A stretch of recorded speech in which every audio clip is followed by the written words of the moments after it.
Täna räägime kavitatsioonist. Kavitatsioon on Eesti turul olnud umbes 13 aastat. Algselt oli ta 40 kHz, kuid tänaseks on Kehastuudios 80 kHz kavitatsioon. See on ka ühtlasi Kehastuudio kõige tugevam protseduur rasva eemalduseks. Kõige lihtsamini seletades tavainimesel oleks see siis selline, et kui sul on kehatüüp, näiteks sul koguneb rohkem kõhu peale rasvkudet, see tähendab seda, et sa oled sündinud, sinu eripära on see, et sul on kõhu peal rohkem rasvarakumembraane.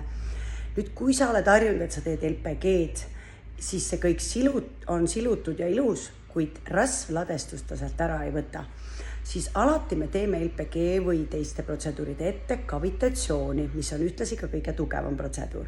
Ta lõhub jäädavat rasvarakumembraani ning LPG toob ta siis koheselt lümfisüsteemi kaudu kehast välja. Ta muudab su keha kuju jäädavalt, kunagi needsamad rasvarakumembraanid ei taastu. See tähendab seda, et kui sa edaspidi võtad kaalus juurde, siis võtad ühtlaselt, kuid enam mitte seda, ehk et mitte kirurgiline rasvaimu kavitatsioon, mis lõhub rasvarakumembraani jäädavalt ja tuleb koos siis kehast välja. Kui sa tunned, et sul on kehas sellised suured tselluliidikobarad või sul on sangad või sul on tuhara osa, mis sulle ei meeldi tavaliselt siis seal allpool, siis ootame siit kavitatsiooni.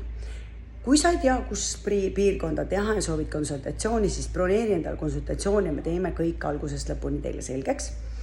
Aga kavitatsioon on ja väga tõhus ning kindlasti kõigile sobiv. Aitäh teile!